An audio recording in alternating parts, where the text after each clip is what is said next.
वैष्णवी हगवणे मृत्यू प्रकरणामध्ये आजचा दिवस सगळ्यात महत्वाचा ठरलाय, कारण आजच या प्रकरणातले जे दोन फरार आरोपी होते अर्थात सासरे राजेंद्र हगवणे आणि दीर सुशील हगवणे या दोघांना सुद्धा आज अटक झालेली आहे। या दोघांना सुद्धा ताब्यात घेण्यात आलंय आणि लवकरच खरं तर यांना आता कोर्टात सुद्धा हजर केलं जाणार आहे। मात्र आतापर्यंतचा हा जो संपूर्ण या केसचा प्रवास होता, म्हणजे अगदी 16 मे रोजी वैष्णवी हगवणे यांनी आत्महत्या केली आणि त्यानंतर आज 22-23 तारीख आलेली आहे, म्हणजे संपूर्ण एक आठवडा या प्रकरणामध्ये उलटलाय। आणि या संपूर्ण एका आठवड्यात नेमकं काय काय घडलं, या घटनेचा संपूर्ण घटनाक्रम जो आहे तो खरं तर आपण जाणून घेणार आहोत। आणि त्याचबरोबर हे जे फरार आरोपी होते हे 5 दिवस जवळपास फरार होते आणि या 5 दिवसात ते नेमके कुठे गेले होते, त्यांनी काय काय केलं होतं, या सगळ्याचाच आढावा घेणार आहोत थोडक्यात।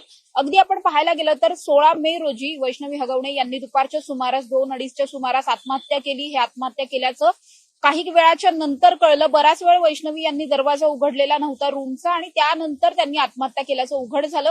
त्यानंतर तातडीने या सगळ्या प्रकरणामध्ये त्यांना जिल्हा रुग्णालयामध्ये दाखल करण्यात आलं। त्यावेळी त्यांना डेड डिक्लेअर करण्यात आलं, अर्थात बराच वेळ आधी आत्महत्या केल्यामुळे त्यांचे प्राण ऑलरेडी गेलेले होते, त्यामुळे त्यांना मृत्यू झालेला आहे असं डिक्लेअर करण्यात आलं। तिथून पुढे मग संपूर्ण प्रोसिजर जी आहे ती सुरू करण्यात आली। पोस्टमॉर्टमसाठी डेड बॉडी पाठवण्यात आली। त्यानंतरच या सगळ्या प्रकरणामध्ये कुठेतरी या सगळीच केस जी आहे ही केवळ आत्महत्या नसून या सगळ्यामध्ये आत्महत्येस प्रवृत्त केलेला आहे आणि त्याचबरोबर कदाचित ही हत्या सुद्धा असू शकते असा संशय जो आहे तो तिच्या वैष्णवी यांच्या कुटुंबियांकडून व्यक्त केला जात होता। त्या अनुषंगाने पोलीस तक्रार सुद्धा या प्रकरणामधली दाखल झाली। महिला आयोगाने या सगळ्याची दखल जी आहे ती 17 तारखेला घेतल्याचं आज स्वतः महिला आयोगाच्या अध्यक्षा रुपाली चाकणकर यांनी जाहीर केलं। यांनी स्वतः सांगितलं की सुमोटो जो आहे या प्रकरणामधला त्या स्वतः या प्रकरणातले अर्जदार होते आणि 17 तारखेला सुमोटो होऊन मग संबंधित पोलीस स्टेशनला कारवाईच्या सूचना सुद्धा देण्यात आलेल्या होत्या। 16 पासून 17 तारखेपर्यंत औंध जिल्हा रुग्णालयामध्ये ज्यावेळी त्यांना नेण्यात आलेलं होतं त्या दरम्यान राजेंद्र हगवणे आणि सुशील हगवणे हे सुद्धा त्याच ठिकाणी होते। मात्र रुग्णालयातूनच हे दोघे सुद्धा पसार झालेले पाहायला मिळाले। या सगळ्याच प्रकरणामध्ये सगळ्यात जी मुख्य आरोपी आहे, जिने सगळ्यात जास्त छळ केल्याचे पुरावे सापडतायत किंवा तसं वैष्णवी स्वतः सुद्धा तशाच सांगायच्या, त्या म्हणजे त्यांची जी नणंद आहे करिश्मा हगवणे, तिला सुद्धा अटक झाली। त्यानंतर सासू असणारी लता आहे, त्याचबरोबर नवरा शशांक, या तिघांना सुद्धा अटक झाली। मात्र या प्रकरणातले दोन्ही आरोपी अर्थात सगळ्यातला मुख्य आरोपी जो होता तो सासरा अर्थात राजेंद्र हगवणे हे स्वतः फरार होते। त्यांच्याबरोबर त्यांचा जो मोठा मुलगा आहे सुशील हगवणे हा सुद्धा फरार होता। ते फरार नेमके कुठे झालेत याचा शोध घेतला जात होता। पोलिसांनी सुरुवातीला 3 टीम्स केलेल्या होत्या, त्यानंतर 6 टीम्स करण्यात आला। या टीमच्या माध्यमातून केवळ पुण्यात नाही, राज्यात नाही तर परराज्यात जाऊन सुद्धा या दोघांचा तपास घेण्यात आला। या दोघांनी सुद्धा अगदी राजकीय नेतृत्व असल्यामुळे आणि पोलिसांचा तपास नेमका कसा होतो हे यांना सगळं चांगलं ठाऊक असल्यामुळे खरं तर मोबाईलचं लोकेशन ट्रेस होऊ नये यासाठी मोबाईल बंद करून ठेवण्यात आले होते। स्वतःच्या गाड्या वापरलेल्या नव्हत्या फिरण्यासाठी, त्यामुळे त्यांचं लोकेशन शोधणं हे प्रचंड अवघड जात होतं। पोलिसांनी परराज्यात जाऊन सुद्धा पोलिसांच्या अनेक टीम, तांत्रिक तपास चालू होता, सायबरच्या टीम यामध्ये कार्यरत होत्या। असं सगळंच असताना सुद्धा हे आरोपी कुठेच सापडत नव्हते। मात्र आता जी काही माहिती समोर आली त्यानुसार हे आरोपी पुणे जिल्ह्याच्या खरं तर सातारा आणि पुणे या 2च जिल्ह्यांमध्ये हे फिरत होते। इथून बाहेर ते कुठे गेलेलेच नव्हते। मात्र त्यावेळीच हे नेमके कुठे कुठे गेले हे सुद्धा आपण थोडक्यात पाहणार आहोत। 17 तारखेला हे दोघे सुद्धा औंधच्या हॉस्पिटलमध्ये होते। तिथून ते मुहूर्त नावाचा एक लॉन्च आहे, या लॉन्च वरती गेले। त्यानंतर वडगाव मावळच्या परिसरात गेले। तिथून पवना डॅम जो आहे, पवना धरण आहे, त्या ठिकाणी बरेच लॉज आहेत, बरेच फार्म हाऊस आहेत।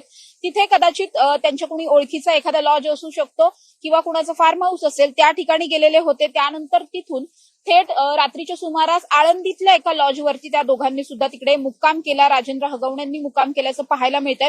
18 मे रोजी पुन्हा वडगाव मावळ परिसरामध्ये ते दाखल झालेले होते। त्यावेळी बलेनो नावाची एक गाडी त्यांच्या बरोबर होती। ही गाडी बंडू फाटक नावाच्या व्यक्तीची आहे आणि पवना डॅम मध्येच, पवना डॅमच्या परिसरात खरं तर याच फाटक म्हणून जे व्यक्ती आहेत त्यांचं घर आहे, फार्म हाऊस आहे अशी प्राथमिक माहिती मिळते। त्यांच्याकडे ते थांबलेले होते अशी सुद्धा माहिती समोर आलेली।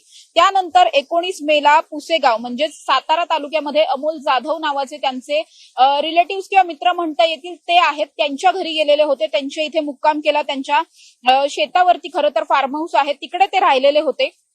तिथे मुक्काम केल्याच्या नंतर पुन्हा परसनी मार्गावरून कोनगोळी नावाचं जे गाव आहे त्या भागातून हॉटेल हेरिटेज जे आहे त्या हॉटेल हेरिटेजला ते पोहोचले. त्या ठिकाणी काही वेळ थांबल्याच्या नंतर जवळपास 1-1.5 दिवसांचा मुक्काम त्यांनी याच परिसरामध्ये याच ठिकाणी केलेला होता. त्यानंतर पुन्हा 21 तारखेला प्रीतम पाटील यांच्या हा एक व्यक्ती आहे, त्यांच्या एका मित्राचं शेत आहे, त्या शेतामध्ये एक घर वगैरे आहे, फार्म हाऊस टाईपचं आहे, त्या ठिकाणी यांनी मुक्काम केला 21 मेला. त्यानंतर 22 मेला म्हणजेच काल ते पुण्यात परतले. काल पुण्यात परतल्याच्या नंतर आज सकाळी जवळपास 4:30 वाजण्याच्या सुमारास म्हणजेच 23 मेला 4-4:30 वाजता पहाटेच्या सुमारास या दोघांना सुद्धा स्वारगेट परिसरामधून पोलिसांनी ताब्यात घेतलं. या दरम्यानच पुण्यातलं जे तळेगावचा भाग आहे, तळेगावमध्ये हॉटेल तांबडा पांढरा नावाचं एक हॉटेल आहे. या हॉटेलमध्ये राजेंद्र हगवणे त्यांच्या मित्रांबरोबर मटणावर ताव मारताना दिसलेले होते. हा जो सीसीटीव्ही फुटेज आहे तो वैष्णवी हगवणे यांची आत्महत्या झाल्यानंतरच्या 2 ते 3 दिवसांनंतरचा आहे. म्हणजे ज्यावेळी आपल्या सुनेने आत्महत्या केली होती त्यानंतर पोलीस केस झालेली होती, FIR झालेली होती, आपल्या कुटुंबियांना ऑलरेडी अटक झालेली होती, म्हणजे स्वतःची पत्नी, स्वतःचा मुलगा, स्वतःची मुलगी या सगळ्यांना अटक झालेली होती. आणि असं असताना सुद्धा राजेंद्र हगवणे मात्र त्याच वेळी तळेगावच्या एका आलिशान हॉटेलमध्ये थार गाडीतून पोहोचले, आपल्या काही मित्रांबरोबर पोहोचले. त्या ठिकाणी कुठल्याही प्रकारे चेहरा लपवण्याचा प्रयत्न सुद्धा केला गेलेला नव्हता. अगदी निवांत आरामात बसून मटणावरती ताव मारला, मटण थाळी त्या ठिकाणी खाल्ली आणि त्याच वेळी त्यांच्या मित्रांशी काही संभाषण चालू असलेलं या सीसीटीव्ही फुटेजमध्ये दिसतंय. ज्यावेळी राजेंद्र हगवणे काही वेळासाठी डोक्याला हात लावून बसलेले आहेत, कसं काय या प्रकरणातून बाहेर पडायचं असं कदाचित चर्चा चालू असू शकते. या सगळ्या चर्चेच्या नंतर कुणाचा तरी एक फोन येतो आणि या फोन कॉल नंतर सगळेच तातडीने बाहेर पडतात आणि थार गाडीतून पुढे रवाना होतात. असं सगळंच हे सीसीटीव्ही फुटेज आहे. हे सीसीटीव्ही फुटेज सुद्धा पोलिसांनी हस्तगत केलं. हे सीसीटीव्ही फुटेज ज्यावेळी पोलिसांच्या हाती लागलेलं होतं त्यानंतर तपासाची चक्र जास्त वेगात फिरली. पोलिसांनी सगळेच लोकेशन ट्रेस केले आणि त्यानुसार पुढचा जो आहे तो सगळाच तपास या प्रकरणामधला झालेला पाहायला मिळाला. आणि त्याचनुसार सुशील आणि राजेंद्र या दोघांना सुद्धा आज पहाटे अटक करण्यात आली. या सगळ्यामध्ये जर आपण पाहिलं तर स्वारगेट परिसरातून या दोघांना अटक करण्यात आली आणि त्यावेळी काही माध्यमांच्या द्वारे असं सांगण्यात येत आहे की या दोघांनी सुद्धा स्वतःहून हे दोघे शरण आलेले आहेत. काही असं म्हणतात की पोलिसांनी अटक केली. अर्थात या सगळ्यावरती पोलिसांना जेव्हा प्रश्न विचारण्यात आले त्यावेळी पोलिसांनी स्पष्ट डिटेल्स या प्रकरणातले अजून दिलेले नाहीयेत. ज्या वरिष्ठ पोलीस अधिकाऱ्यांनी या सगळ्या प्रकरणामधली एखादी प्रेस कॉन्फरन्स घेणं अपेक्षित होतं ती अजून झालेली नाहीये. त्यामुळे जेव्हा ही प्रेस कॉन्फरन्स होईल त्यावेळी या दोघांना नेमकं कसं पकडण्यात आलं या सगळ्याची माहिती समोर येईल. आता तरी असंच कळतंय की या दोघांना स्वारगेट परिसरातून केवळ ताब्यात घेतलं. मग हे दोघे स्वतःहून शरण आलेले आहेत, सरेंडर झालेत की पोलिसांनी यांचा माग काढून यांना अटक केली आहे याविषयीची पुरेशी माहिती अजूनपर्यंत समोर आलेली नाहीये. मात्र या सगळ्याच प्रकरणानंतर आज दुपारी म्हणजेच अगदी काही वेळातच या दोघांना सुद्धा काही वेळापूर्वी या दोघांना कोर्टात सुद्धा हजर करण्यात आलंय. त्यामुळे या दोघांना पोलीस कोठडी नेमकी किती तारखेपर्यंतची मिळतीये हे खरं तर पाहणं महत्वाचं असणार आहे. मात्र या सगळ्या प्रकरणामध्ये आधीचे जे 3ही आरोपी आहेत या 3ही आरोपींना पहिली जी पोलीस कोठडी आहे ती देण्यात आलेली होती 23-24 तारखेपर्यंतची, आता 21 तारखेपर्यंतची आणि त्याच्यानंतर पुन्हा 21 तारखेला त्यांना न्यायालयात हजर करण्यात आलं आणि त्यानंतर आता 26 तारखेपर्यंतची पोलीस कोठडी जी आहे ती सुनावण्यात आलेली आहे. त्यामुळे आज कोर्टात केवळ राजेंद्र आणि सुशील हगवणे या दोघांनाच हजर केलं जाईल आणि त्यांच्या जे काही कलम आहेत त्यानुसार त्यांच्यावरती त्यांना किती दिवसांची पोलीस कोठडी मिळते हे पाहणं महत्वाचं असणार आहे. मात्र नुकतेच हाती आलेल्या माहितीनुसार त्या दोघांना जेव्हा पोलीस कोठडीत आणण्यात आलेलं होतं, पोलीस ठाण्यात आणण्यात आलेलं होतं, दोघांनाही खाली बसवण्यात आलेलं होतं जमिनीवर, हे पाहून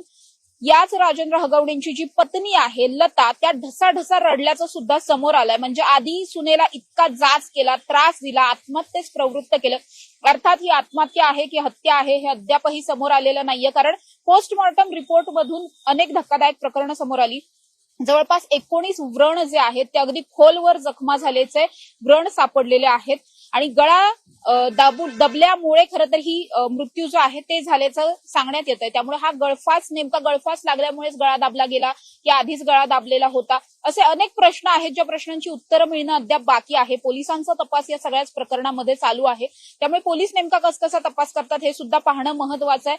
आज या दोघांना पोलीस कोठडी नेमकी किती दिवसांची मिळते आणि त्यानंतर हे दोघे जो काही गुन्हा केलाय हे कबूल करतात का हे सुद्धा तितकंच महत्वाचं आहे. अर्थात या सगळ्यामध्ये जे सुशील हगवणे आहेत, जे त्यांचे वैष्णवी हगवणे यांचे दीर आहेत, त्यांची जी पत्नी आहे मयुरी जगताप हगवणे यांनी मात्र असं सांगितलंय की या सगळ्याच प्रकरणामध्ये माझ्या पतीला विनाकारण गोवण्यात येत आहे। ज्यावेळी मयुरी हगवणे यांच्याबरोबर सुद्धा अशाच पद्धतीचे अन्याय अत्याचार कुटुंबियांकडून सासरच्यांकडून चालू होते, त्यावेळी स्वतः सुशील यांनीच त्यांना त्यांच्या आईकडे सोडलेलं होतं, माहेरी सोडलेलं होतं। कारण त्यांना स्वतःला असं वाटत होतं की जर माझी पत्नी माझ्याच कुटुंबियांबरोबर राहिली तर तिचा कदाचित मृत्यू होऊ शकतो, तिची हत्या सुद्धा होऊ शकते। त्यामुळेच त्यांनी स्वतःच्या पत्नीला त्यांच्या माहेरी पाठवलं। आता सध्या सुद्धा मयुरी हगवणे या स्वतःच्या आईच्या घरी राहत आहेत आणि या सगळ्या प्रकरणामध्ये माझ्या दिराला, माझ्या नवऱ्याला हे विनाकारण गोवलं जात आहे। जे काही केलंय हे दिराने केलेलं आहे, अर्थात जे वैष्णवीचे पती आहेत शशांक यांनी केलेलं आहे, सुशील यांनी काही केलेलं नाहीये। विनाकारण माझ्या पतीला या सगळ्यात गोवण्यात येत आहे असा आरोप जो आहे तो मयुरी यांनी केलेला आहे। त्यामुळे या प्रकरणामध्ये जर सुशील यांनी काहीच केलेलं नव्हतं तर मग सुशील वडिलांबरोबर फरार का झालेले होते, ते आणि त्यांचे वडील एकसाथच कसे काय सापडले, असे अनेक प्रश्न आहेत। त्यामुळे सुशील खरंच या सगळ्यामध्ये निर्दोष आहेत का, की त्यांचा या सगळ्या गुन्ह्यामध्ये खरंच काही सहभाग आहे, हे सगळं सुद्धा तपासाचा भाग सध्या आहे आणि या सगळ्याच प्रकरणातला तपास चालू आहे। अर्थात या प्रकरणातला अगदी महत्वाचा मुद्दा होता ते म्हणजे वैष्णवीचं जे 9 महिन्यांचं बाळ आहे, हे बाळ अज्ञात व्यक्तीकडे होतं। हे बाळ नेमकं कुणाकडे आहे हे पोलिसांना सुद्धा माहित नव्हतं। मात्र पवळे नावाच्या एका व्यक्तीच्या घरून, हे व्यक्ती जे ते स्वतःला राजेंद्र हगवणे यांचे नातेवाईक म्हणवतात, त्यांच्या घरून हे बाळ जे आहे ते हस्तगत करण्यात आलं। त्यांनी स्वतः हे बाळ जे आहे ते एका त्रयस्थ व्यक्तीकडे बाणेर फाट्याच्या इकडे आणून द्यायला सांगितलेलं होतं आणि त्यानंतर स्वतः वैष्णवी हगवणे यांचे जे कुटुंबीय आहेत त्यांच्याकडे हे बाळ सुपूर्त करण्यात आलं। त्यामुळे या सगळ्याच प्रोसिजरमध्ये आता हे बाळ जे आहे ते त्याच्या आजी आजोबांकडे आलं, हे एक चांगली गोष्ट आहे। इथून पुढचं त्याची जी काही कस्टडी आहे आयुष्यभरासाठी ती त्याच्या आजी आजोबांना मिळावी यासाठीचे प्रयत्न सुद्धा चालू करण्यात आले। अर्थात बाळ आई विना 7 ते 8 दिवस राहिलेलं आहे, 9-10 महिन्यांचं केवळ बाळ आहे। त्यामुळे या बाळाला आई नाहीये, त्याचे प्रचंड या सगळ्यामध्ये हाल झालेले पाहायला मिळतात। या बाळाची प्रकृती सुद्धा काहीशी बिघडलेली पाहायला मिळते। काही वेळासाठी हे बाळानी जेवण केलेलं नाहीये, काही खाल्लेलं नाहीये, त्यामुळे त्याच्या प्रकृतीत सुद्धा आता सुधारणा करण्यासाठी त्याला हॉस्पिटलमध्ये सुद्धा नेण्यात आलं होतं आणि या सगळ्याच प्रकरणामध्ये आता कुठेतरी एक पॉझिटिव्ह स्टेप जी आहे ती पडलेली पाहायला मिळते। कारण 2 फरार आरोपी अटकेत आहेत। या दोन्ही आरोपींवरती काय नेमकं कलम लागतात आणि या सगळ्याच प्रकरणामध्ये जी कलम लावण्यात आलेली आहेत ही सगळी सौम्य कलम आहेत, आणखी कठोर पद्धतीची कलम या सगळ्यामध्ये लावली गेली पाहिजेत असं स्वतः मागणी जी आहे ती कसपटे कुटुंबियांकडून करण्यात आली आहे। त्यामुळे या प्रकरणामध्ये पोलीस आता ऍडिशनल काही कलम ऍड करतात का आणि या सगळ्याच आरोपींना नेमकी कोणती शिक्षा होते हे पाहणं महत्वाचं असणार आहे। सध्या पोलीस कोठडी किती दिवसांची मिळते हे सुद्धा सगळंच पाहणं महत्वाचं असणार आहे। तुर्तास तरी या प्रकरणामध्ये काही पॉझिटिव्ह गोष्टी घडताना दिसत आहेत। मात्र या सगळ्याच प्रकरणामुळे पुन्हा एकदा हुंडाबळींमुळे होणाऱ्या ज्या काही आत्महत्या आहेत त्या प्रकर्षाने जाणवताना पाहायला मिळतात। या एका प्रकरणामुळे भविष्यात जे काही हुंडाबळी जाणार असतील, हुंड्यांची या घटना घडणार असतील, त्या रोखण्यासाठी सगळ्यांनीच मिळून प्रयत्न करावा असंच सगळ्या स्तरातून अशीच मागणी होताना पाहायला मिळते। कॅमेरा पर्सन निलेश सह Samruddhi Jadhav, top news Marathi, Pune. Chate school pre primary पासूनच करून घेतं फाउंडेशन पक्क करण्याची तयारी। म्हणूनच चाटे शिक्षण समूहाच्या कित्येक विद्यार्थ्यांनी घेतलीये करिअर मध्ये उंच भरारी। 2025-26 या शैक्षणिक वर्षाकरिता आपल्या पाल्याचा आजच प्रवेश घ्या।